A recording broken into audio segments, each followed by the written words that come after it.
Bonjour tout le monde. Je suis très heureux d'être ici avec vous aujourd'hui, chez moi, à Montréal. Très heureux de pouvoir accueillir mon ami, le chancelier Scholz, ici avec nous. Je connais Olaf depuis plusieurs années, alors qu'il était à l'époque le maire de Hambourg, une voix forte et progressiste quand j'avais mes débuts en tant que premier ministre, et de pouvoir travailler avec lui aujourd'hui en tant que président du G7 cette année, mais aussi en tant que partenaire sur bien des enjeux dans le monde, est toujours un grand plaisir. Merci d'être ici, Olaf. Olaf a une voix progressiste extrêmement importante dans le monde, et de pouvoir le recevoir au Canada ici, comme ça, c'est un grand honneur. Particulièrement que c'est un voyage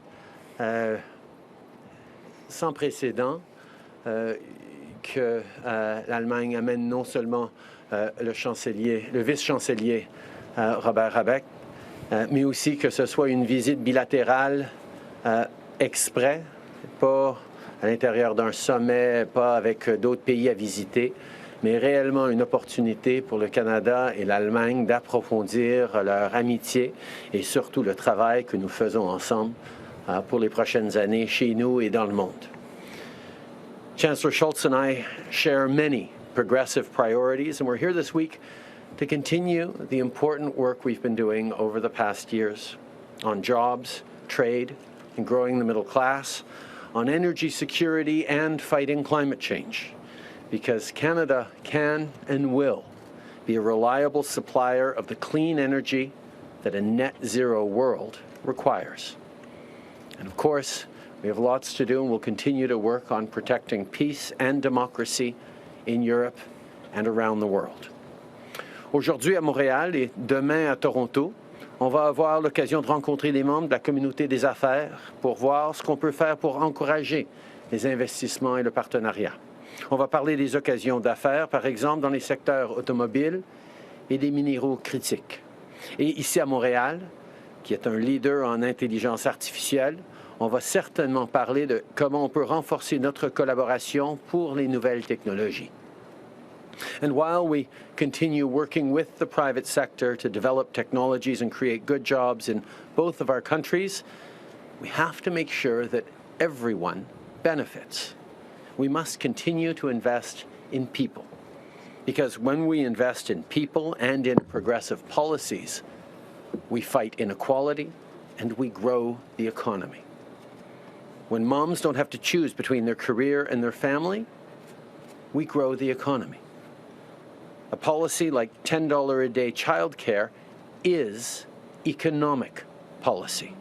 Here in Quebec, studies show that childcare alone has raised Quebec's GDP by 1.7%. For every dollar spent on early childhood education, the broader economy receives between $1.50 and $2.80 in return. That's real results for people and the economy. And progressive leaders like Olaf and I understand that the way to grow the economy is to make sure that we are supporting everyone's ability to participate in it. Le chancelier Scholz et moi allons aussi discuter de ce qu'on fait pour lutter contre les changements climatiques, incluant le prix sur la pollution, tout en bâtissant des économies fortes. On va continuer de parler de ce qu'on fait pour accélérer la transition mondiale vers l'énergie propre. Vers un monde carboneutre, le Canada peut et va devenir un producteur fiable d'énergie propre. Demain, on va se rendre à Terre-Neuve et Labrador pour visiter un salon professionnel sur l'hydrogène, et on va annoncer une prochaine étape importante dans notre partenariat énergétique. L'énergie propre, c'est une question qui est plus importante que jamais en raison de la menace des changements climatiques, mais aussi en raison de la guerre de la Russie contre l'Ukraine. Of course, this week we'll also continue talking about our support for Ukraine.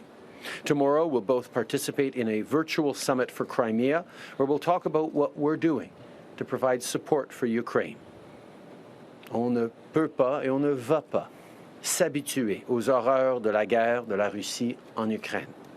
Le Canada va toujours être là pour défendre la démocratie et le droit du peuple ukrainien de choisir leur propre avenir. Et on va continuer de travailler en ce sens avec nos alliés comme l'Allemagne. Canada and Germany have long been partners on the world stage because of our shared values. In a world where our institutions are being threatened, where we face complex challenges, populism and other simplistic solutions are simply not the answer. Liberal democratic values, strong institutions, these are the things that guarantee our freedom, individually and collectively.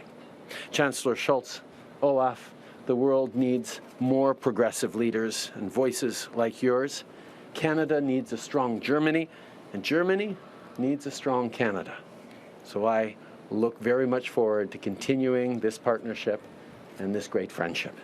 Merci beaucoup tout le monde. Thank you very much. Olaf, over to you.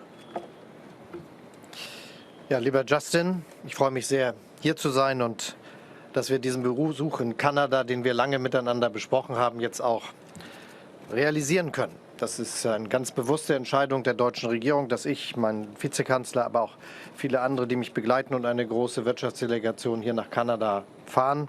Wir wollen damit ausdrücken, dass wir die guten Beziehungen, die zwischen Kanada und Deutschland bestehen und die enge Freundschaft, die unsere Länder verbünden, weiterentwickeln wollen und daraus noch mehr machen wollen, als was wir bisher schon daraus haben machen können. Unsere beiden Länder sind sehr ähnlich in dem, was wir vorhaben, wenn es zum Beispiel darum geht, den menschengemachten Klimawandel aufzuhalten. Wir wissen, dass das Hightech-Antworten erfordert, dass wir es erreichen wollen, dass wir weltweit wettbewerbsfähige Produkte und Dienstleistungen anbieten, aber gleichzeitig CO2-neutral wirtschaften wollen. Das eine ganz besondere Aufgabe ist, die höchste Kompetenzen erfordert. Aber wir glauben, dass wir, wenn wir das eng zusammen miteinander voranbringen, wir da genau das schaffen werden. Ich möchte mich auch bedanken für die gute Zusammenarbeit, die wir schon in der letzten Zeit hatten, zum Beispiel bei den G7 und den Aufgaben, die sich damit verbunden haben. Uns geht es natürlich bei diesen Gesprächen um viele Fragen und natürlich geht es auch um den russischen Überfall auf die Ukraine und die Auswirkungen, die dieser brutale Krieg, den Russland dort begonnen hat, für die Weltfrieden, für die Weltgemeinschaft und für uns alle und die internationale Ordnung hat. Wir waren uns einig über viele Jahrzehnte, dass es nicht mehr passieren soll, dass ein Land das Nachbarland überfällt, um einen Teil des Territoriums zu erobern oder das Ganze und Grenzen zu verschieben. Der russische Krieg stellt diese Verständigung der letzten Jahrzehnte in Frage und ist deshalb so eine große Bedrohung für den Weltfrieden, wie wir das gemeinsam in den letzten Tagen immer wieder ausgedrückt haben und wie wir das auch weiter sehen werden. Für uns ist zentral, dass wir alles dafür tun, die Ukraine zu unterstützen. Das haben wir gemacht, indem wir Waffen liefern, indem wir finanzielle Mittel bereitstellen, indem wir in den G7 und mit all unseren Freunden und Partnern zusammenarbeiten. Aber eben auch, indem wir ganz konkret Unterstützung organisieren.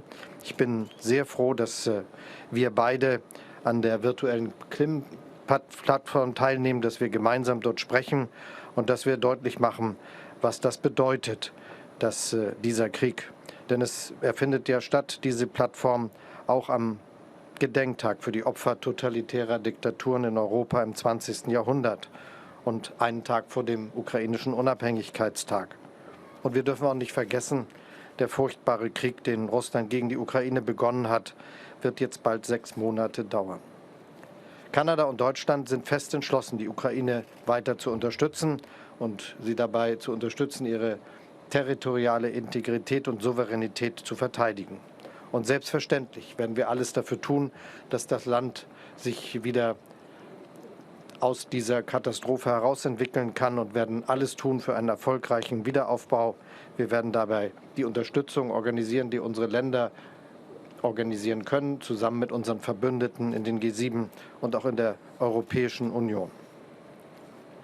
Wir sind NATO-Alliierte und deshalb arbeiten wir eng zusammen in der NATO zur Verteidigung zur Verteidigung unserer eigenen Sicherheit und Freiheit. Die transatlantische Zusammenarbeit ist dabei für uns von allergrößter Bedeutung. Und natürlich haben wir auch ganz klare Entscheidungen getroffen, die Russland deutlich machen, dass dieser Krieg einer ist, der nicht ohne Konsequenzen bleibt. Wir haben beispiellose Sanktionen beschlossen, die die Entwicklungsmöglichkeiten der russischen Wirtschaft dramatisch beeinträchtigen. Kein Land der Welt kann ohne Zugang zu den technologischen, modernen Produkten der eigenen Zeit sich weiter gut entwickeln. Und Russland ist durch die Sanktionen jetzt weitgehend davon ausgeschlossen. Wir werden weiter in dieser Zusammenarbeit vorankommen, um die Ukraine zu unterstützen und tun das auch mit all den Möglichkeiten, die wir dazu haben. Wir haben Russland auch von den Finanzierungsmöglichkeiten abgeschnitten der Weltmärkte und wir sehen jetzt schon, dass 1000 internationale Unternehmen sich aus Russland zurückgezogen haben. Russland versucht natürlich, die Weltgemeinschaft zu spalten und auch diejenigen, die sich verbündet haben, um die Ukraine zu unterstützen. Deshalb will ich an dieser Stelle noch einmal ausdrücklich Danke dafür sagen, dass Kanada geholfen hat, dass eine überholte Turbine wieder zurückgeliefert werden kann und jetzt in Deutschland steht, um eingesetzt zu werden. Das war eine wichtige Entscheidung, denn sie hat entlarvt die Strategie von Putin, die darauf zielt, Verbündete zu spalten, darauf zielt, die Unterstützung für die Ukraine zu beeinträchtigen. Und wenn wir zusammenhalten, dann können wir genau das ausschließen. Russland ist kein zuverlässiger Geschäftspartner mehr. Es hat überall in Europa die Gaslieferung reduziert, immer wieder mit dem Hinweis auf technische Gründe, die niemals vorgelegen haben. Und deshalb ist es wichtig, dass wir nicht in Putins Falle tappen und zusammenhalten und zusammenstehen. Noch einmal danke dafür. Wir haben uns natürlich auch unterhalten, welche Konsequenzen das russische Vorgehen für die Energiesicherheit hat in Europa, aber auch in der Welt. Und deshalb ist es wichtig, dass wir jetzt das tun, was für die Zukunft erforderlich ist. Erstens dafür Sorge tragen, dass wir klimaneutral wirtschaften können, dass wir unsere Wirtschaft so weiterentwickeln, dass wir um die Mitte des Jahrhunderts CO2-neutral agieren mit unserer Industrie. Und dazu gehört, dass wir auch Wasserstoff als einen ganz wichtigen Rohstoff der Zukunft entwickeln, produzieren und weltweit verteilen. Kanada wird für die Entwicklung des grünen Wasserstoffs eine ganz, ganz zentrale Rolle spielen. Und deshalb sind wir sehr froh, dass wir auch bei dieser Gelegenheit unsere Kooperation in diesem Feld ausbauen können. Denn wenn die erneuerbaren Energien eine große Rolle spielen, wenn Wasserstoff für die Zukunft eine große Rolle spielt, dann wird Kanada dabei von ganz großer Bedeutung weit über das eigene Land hinaus sein. Es kann eines der ganz wichtigen Länder für die Lieferung von grünem Wasserstoff an viele Industrienationen sein. Und wir würden natürlich gerne Partner dabei sein. Klar ist, dass wir für eine Übergangszeit auch Flüssiggas noch benötigen, LNG. Das ist unverzichtbar, gerade deshalb, weil wir uns ja von der Abhängigkeit von der Lieferung von russischem Gas befreien wollen. Und weil das so ist, muss es eben auch so sein, dass wir das tun, was wir jetzt hier miteinander voranbringen, nämlich einerseits uns darauf vorzubereiten, dass wir uns klimaneutral aufstellen können, dass wir mit erneuerbaren Energien auch Elektrizität erzeugen, dass wir Wasserstoff nutzen, aber andererseits auch dafür zu sorgen, dass wir in der Übergangszeit über genügend Gas verfügen, um unabhängig zu werden von russischen Lieferungen. Wir werden auch zusammenarbeiten müssen in anderen Rohstoffbereichen, etwa wenn es um kritische Mineralien geht, wenn es darum geht, dass wir die Elektrifizierung unserer Volkswirtschaften vorantreiben können.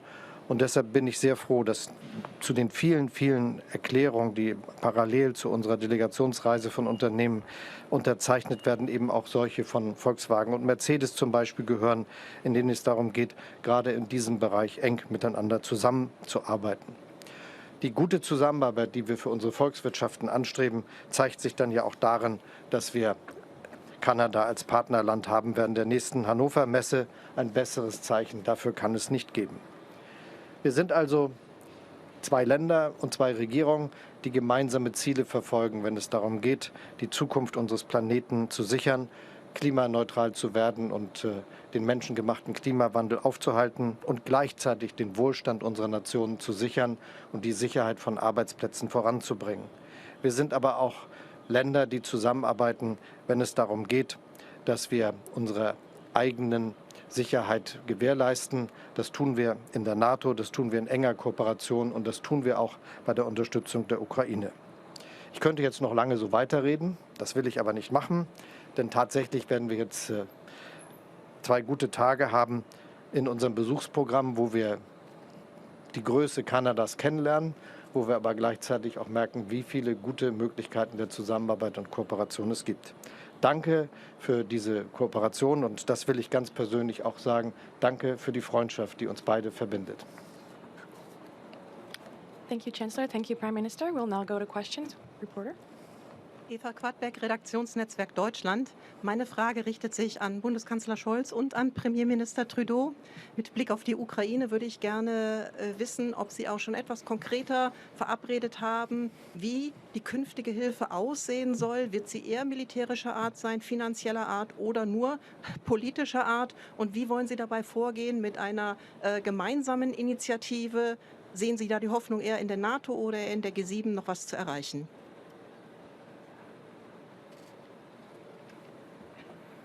Wir werden weitermachen mit der Unterstützung, die wir bereits in den letzten Monaten entwickelt haben. Es geht um finanzielle Unterstützung für die Ukraine, die ja auch eine große Herausforderung zu bewältigen hat im Hinblick auf die Wirtschaft des Landes und die Steuereinnahmen, die ja in einer solchen Situation nicht mehr ordnungsgemäß weiterentwickelt werden können. Und deshalb bekennen wir uns zu unserer finanziellen Verantwortung. Und das Gleiche gilt natürlich für die Unterstützung der Ukraine bei ihrem Verteidigungskampf. Da geht es genau um Waffen, da geht es auch um immer wieder neue enge Kooperationen bei der Unterstützung der Ukraine mit den Dingen, die sie braucht und auch bei der Ausbildung von Soldatinnen und Soldaten. Und da werden wir, wie in der Vergangenheit, auch in der Zukunft eng zusammenarbeiten. Im Übrigen ist es ganz wichtig, dass wir uns mit dem Wiederaufbau beschäftigen, schon jetzt, wo der Krieg noch im Gange ist.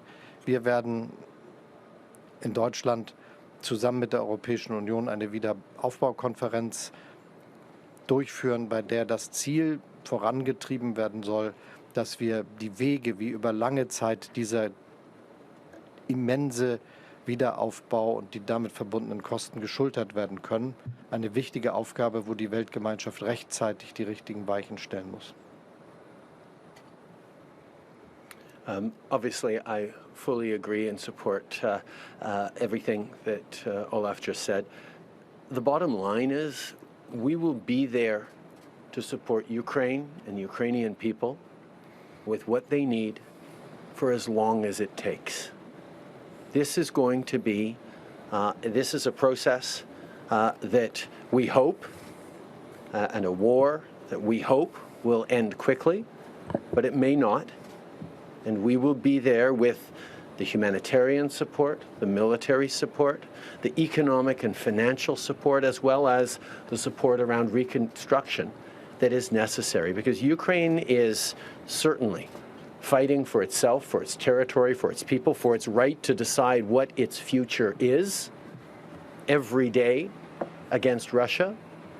But they are also fighting for the rest of us, for the values that underpin democracies, people's sovereignty, people's territorial integrity. And that's why we are unequivocal that Putin must not win. We will continue to be there to stand up for our democracies. And yes, it is causing hardship around the world, hardship for us, but that is hardship caused by Vladimir Putin. He must be held accountable for it. And we, as friends, as G7 members, and as global partners, will be there to continue to support each other and the global South through the difficulties, whether it's an energy crisis or a food security crisis, that Putin himself has caused.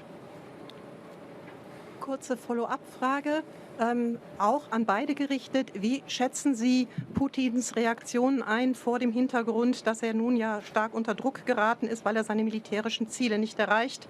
Es ist jetzt ein halbes Jahr, dass dieser Krieg dauert. Fürchten Sie Eskalation? Wir müssen immer gewahr sein, dass es eine weitere Eskalation des Krieges geben kann. Und deshalb ist unsere klare Aussage so wichtig. Wir werden die Unterstützung der Ukraine, auch die Unterstützung mit Waffenlieferungen weiter fortsetzen.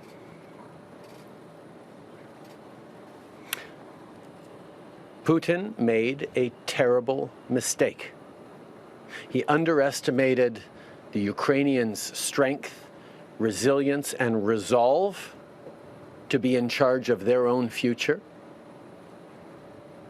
And he underestimated the resilience of the G7, of NATO, of Europe, of all of the countries that stand together against this illegal, unthinkable invasion.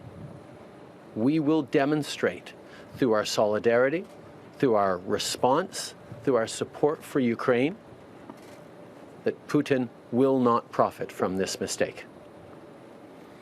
Next question. Oui, bonjour. Une question pour tous les deux, a question for both of you. L'Ukraine s'est sentie trahie par l'envoi de la turbine en Allemagne.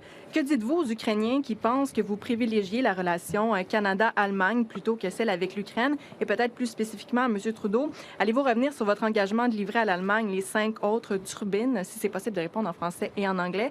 And just to say it in English for Mr. Scholz, how do you react to the Ukrainians' dissatisfactions with the turbines? Europe and Germany will continue to be reliant for the coming year or two on Russian oil and gas imports, specifically on gas.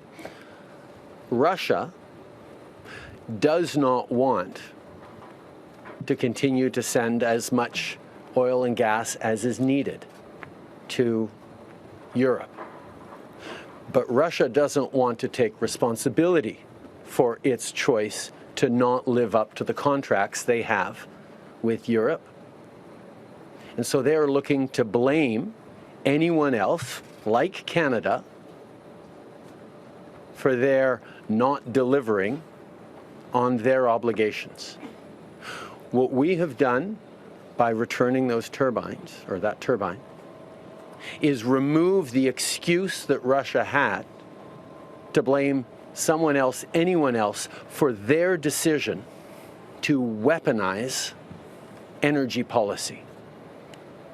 What Russia's goal is not just to create divisions amongst countries that are solid and steadfast in their support for Ukraine, but undermine public support for the strong stands that our countries have taken in support of Ukraine. And in that, we chose to take the difficult decision of returning those turbines because we do not want division in our steadfast support for Ukraine or lack of the political support in our democracies for doing the right thing. C'est très clair que la Russie veut arrêter d'envoyer les ressources énergétiques nécessaires à l'Europe et à l'Allemagne pour punir la population de ces pays qui appuient les mesures fortes qu'on est en train de prendre pour appuyer l'Ukraine contre la Russie. La Russie veut trouver des façons de blâmer leur non-respect des contrats qu'ils ont sur le Canada, sur des facteurs externes. Et ce qu'on a pu démontrer avec le retour de ces turbines, c'est que la seule entité responsable pour les défis au niveau de la crise énergétique à laquelle le monde est en train de faire face, c'est Vladimir Poutine lui-même. Nous n'allons pas le laisser continuer d'utiliser la politique énergétique comme arme de guerre. Nous allons rester solidaires et nous allons nous assurer que nos citoyens dans nos démocraties continuent d'appuyer les mesures fortes et unies qu'on est en train de prendre pour appuyer l'Ukraine et contrer ces actes illégaux et irresponsables de la Russie. Thank you for your question and for the opportunity to say something more about this very important topic. So first, as we already discussed, Germany is supporting Ukraine intensely with all the financial means we could deliver, with humanitarian support, but also with weapons. And some of the weapons, which are very, very effective, are now making a difference at the situation of of the war in the east of Ukraine, not just our howitzers, but also our multi-rocket launchers and a lot of other systems we are now delivering to make it more easy for the Ukrainian forces to defend themselves against attacks from the air. We also support Ukraine with having offered a lot of Ukrainian people to stay in our country when they left their country because of the war. We have registered more than 900,000, and it will be more than 1 million nearly from the date we are meeting here. There are still living some 100,000 of Ukrainians in Germany, and they get a lot of support. We open to them our unemployment scheme directly, which is completely different to many other situations of refugees, because they have before this to go through a procedure of asylum seekers to be accepted. And there are more than 150,000 pupils which attended school in Germany now, and they get education for the time when they and their mothers and sometimes their fathers are staying with them in Germany. And all this is to give the support for Ukraine. Yes, we have taken a lot of very severe decisions to sanction Russia and to go out of the use of coal and oil. And we stopped the import of coal from Russia in this October. We already decided that we will go out of the use of oil in the end of the year, and we are decreasing the imports. And we are taking a lot of investments to become independent of imports of gas from Russia. So we get our gas from Norway, from the Netherlands, from the western ports of Europe, but also from Russia. And for having the chance to import shipped gas, LNG, to Germany, we are building now a lot of ports and pipelines in the northern shores of Germany and many places. We changed legislation to make this happen in a very, very short time. And this has the effect that when we started to do this, we will, in the beginning of this year, we made it possible that in the beginning of the next year, the first of these ports will start to act. We also decided to enforce those who are working in the gas market to fill the storage capacities we have in Germany. We also decided to let coal plants produce electricity again, and we are deciding on making it more easy for companies to switch the fuel they use, for instance, going back to oil, though it has consequences for climate in the next 1 or 2 years, but to reduce the necessity of importing gas by doing all these activities, and many other decisions will follow to make it easier for us to come through this winter and the next one. This is the message. Germany will be able to make it up to the end of next year to have an infrastructure of importing gas to Germany, which gives us the opportunity to buy gas from the world market. And doing so, some other countries in Europe will not be able to do it in this short time. And this is why all the time we decided not to have a sanction on gas from the European Union. And this was discussed also in our international groups when we discussed on our common activities. What Russia is doing is splitting population, splitting allies, splitting all those who are supporting the Ukraine. And this should never succeed. And this is the reason why we are so thankful for the decision of the Canadian government. But as you see from what I say to you, we are working hard to become independent of this gas supply, and we are doing a lot of investments to make it happen, and we are doing it as fast as ever possible. Never such an infrastructure has been built in Germany in that a short time. En suivi. Bonjour, Éric Desrosiers du Devoir. Just like my colleagues, since I would like to ask my questions to both of you, I will do so in English, but Mr. Trudeau, if you could translate it in French, that'd be very appreciated. Beside the energy sectors, how much do you think the Ukrainian crisis will really change the economic relation between Canada and Germany? Canada and Germany have long been friends and allies and tremendous partners in both growing the economy, in creating opportunity for our citizens, but also for having a positive impact on the world. What Russia's decision to invade Ukraine has done has accelerated and deepened the approach that we have towards each other.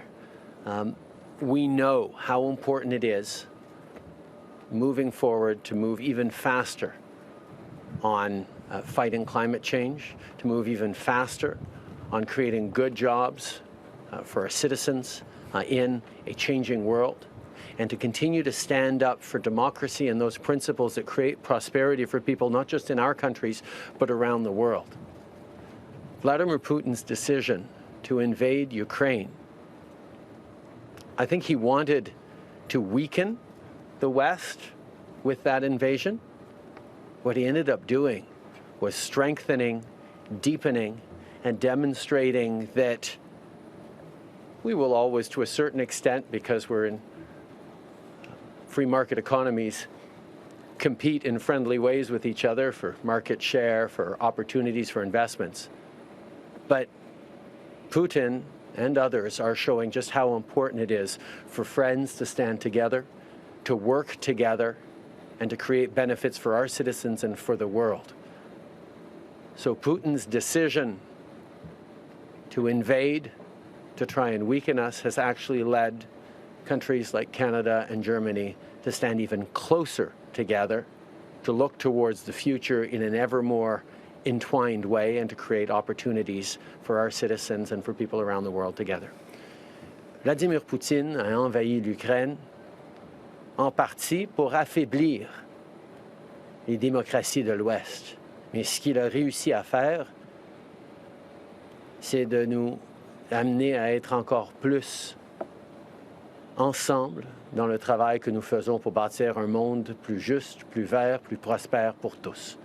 Ça fait longtemps que le Canada et l'Allemagne sont amis, sont partenaires à bien des niveaux, mais la réalité géopolitique que Poutine a aidé à créer a comme conséquence que nous allons approfondir cette amitié, nous n'allons pas le prendre pour acquis à aucun niveau, et nous allons créer des opportunités pour démontrer que les démocraties peuvent réussir sans avoir besoin des pays autoritaires et de leur approche pour créer de la prospérité pour tous nos citoyens.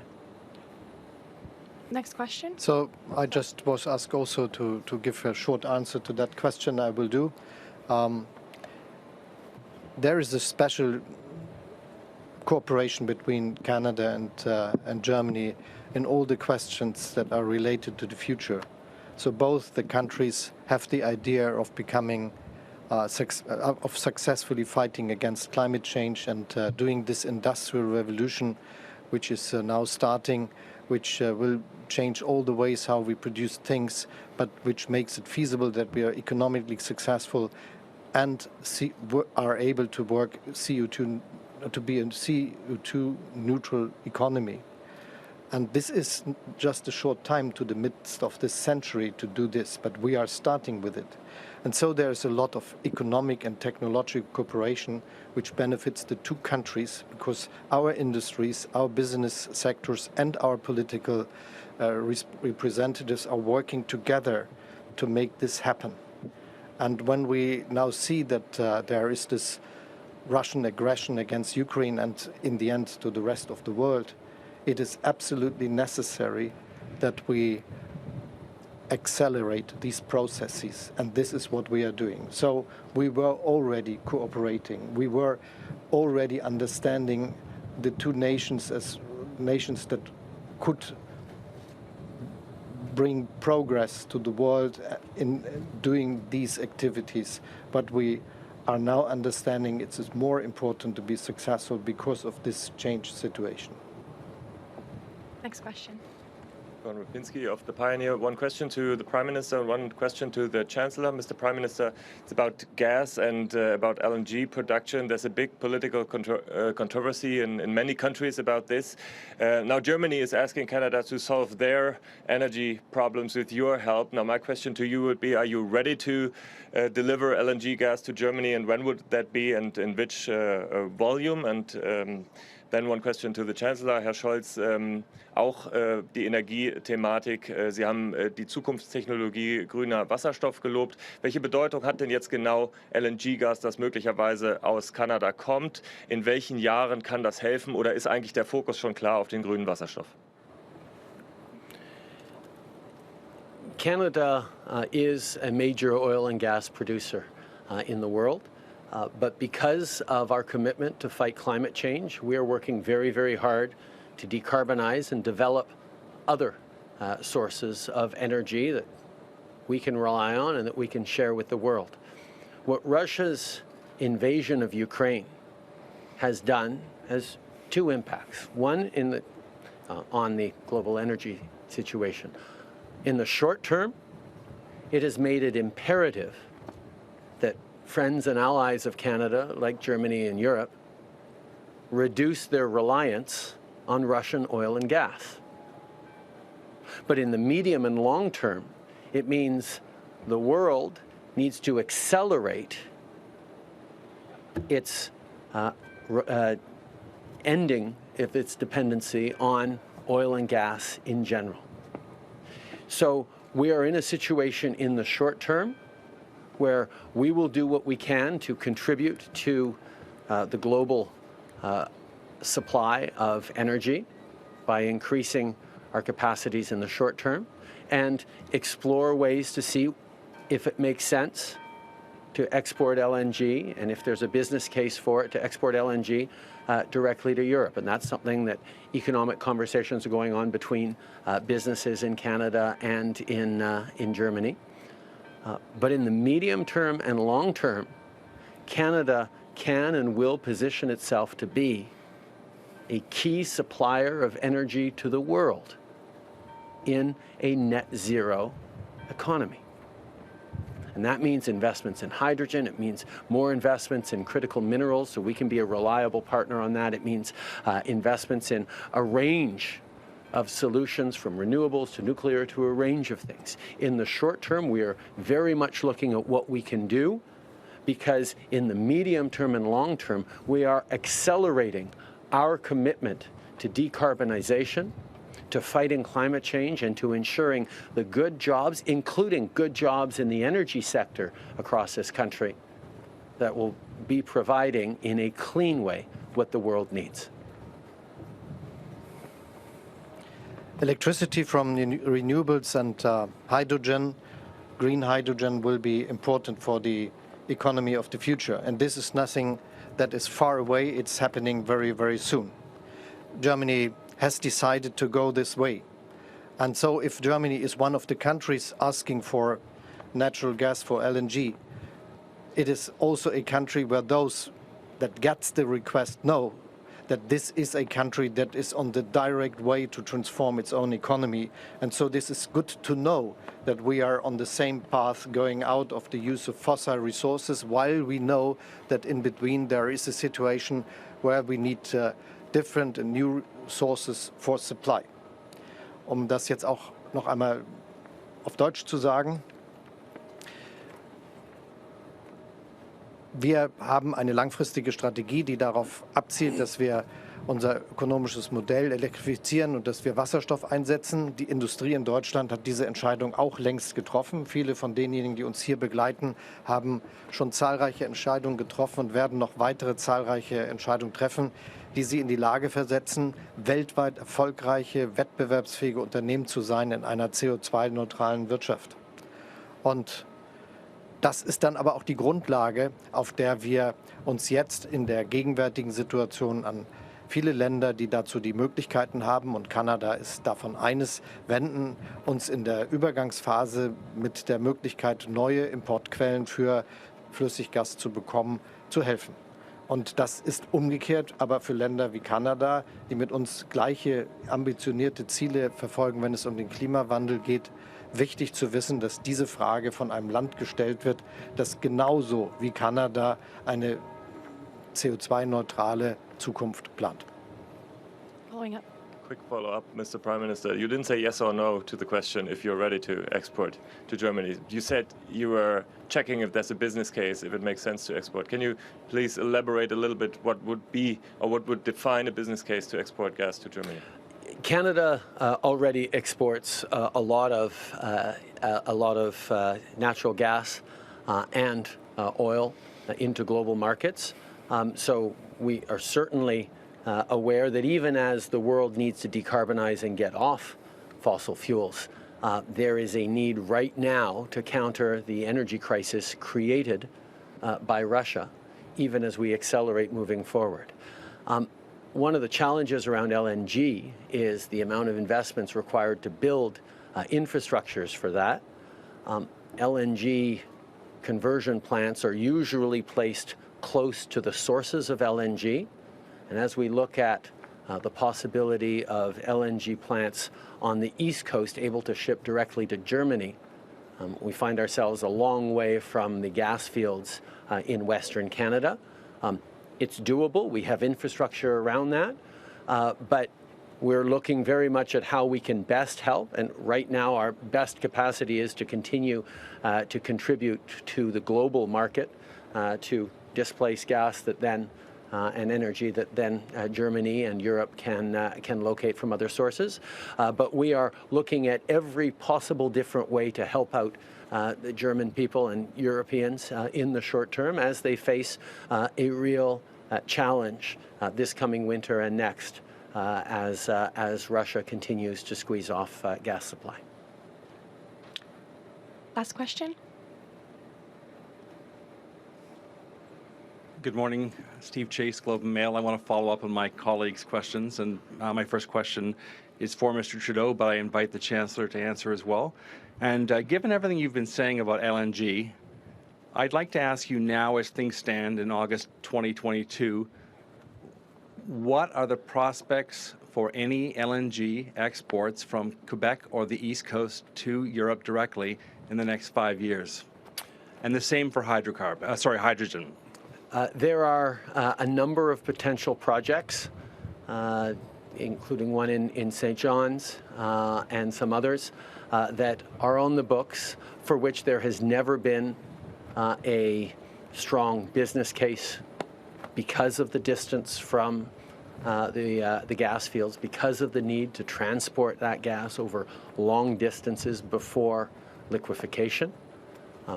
We are looking right now, and companies are looking at whether or not the new context makes it a worthwhile business case to make those investments.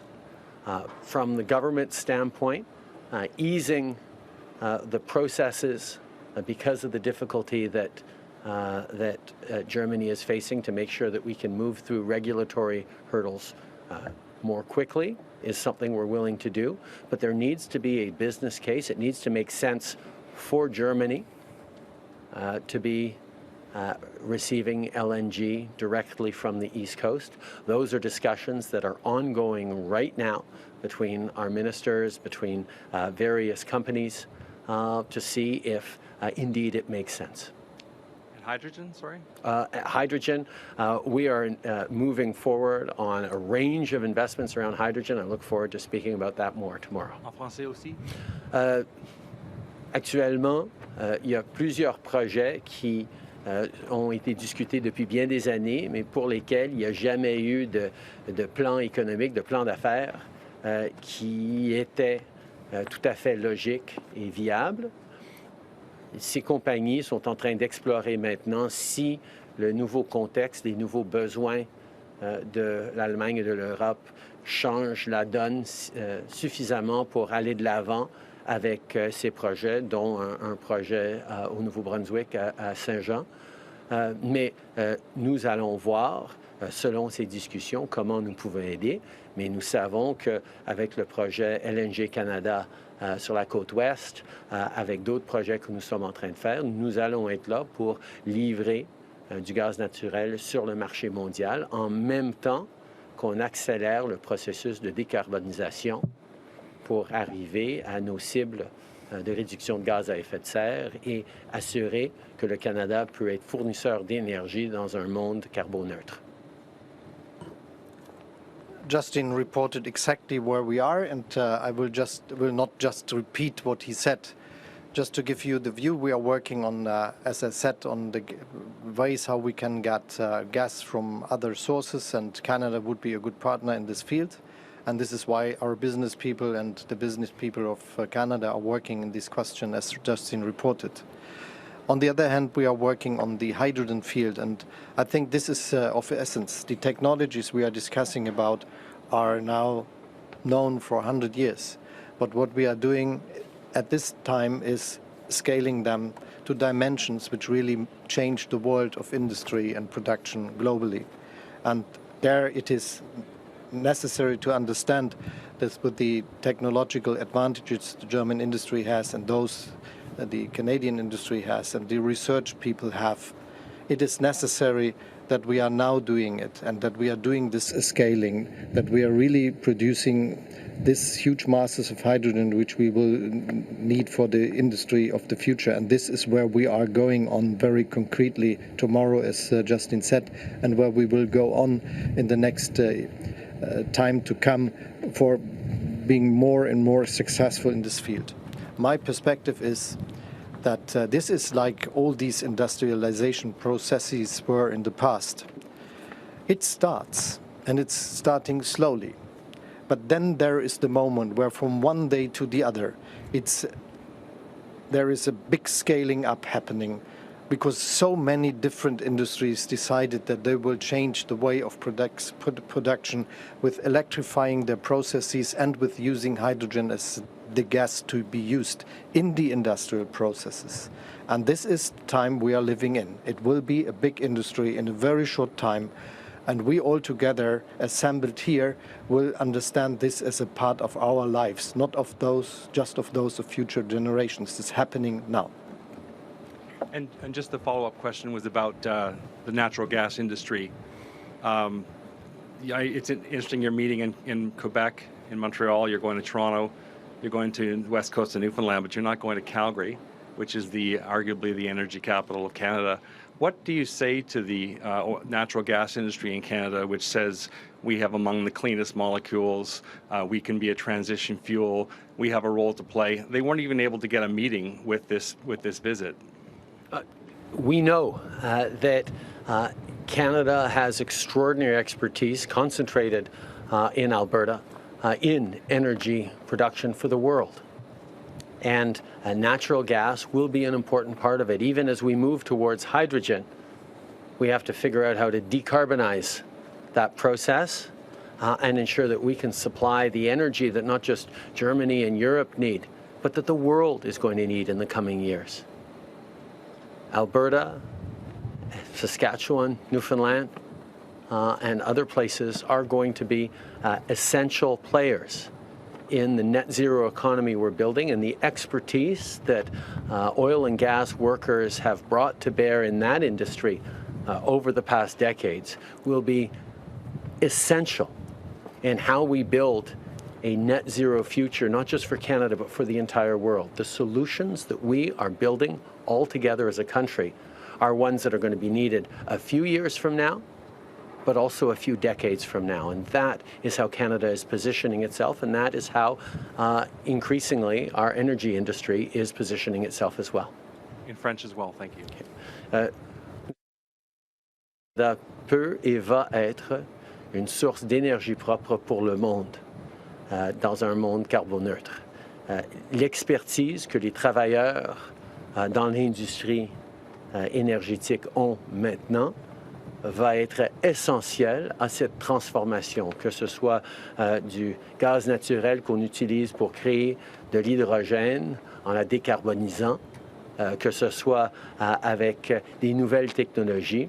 Je sais que les travailleurs en Alberta et ailleurs au pays vont être essentiels dans cette transformation non seulement de notre pays, mais du monde. If I may add 2 sentences, I just visited Norway with a very strong gas industry. And this industry and the workers over there are absolutely confident that they will play a role in the future. And they are developing technologies that make this feasible. If I get it right with the talks the two of us had, there are technologies that are discussed and known in Canada as well that could make this develop, that could create that a future. So I think that when we are going this path, it's also a path that is good for the people who are in these industries. And the confidence I learned of in Norway, I think, is a confidence that is also feasible in Canada. Indeed. Merci beaucoup tout le monde. Thank you very much.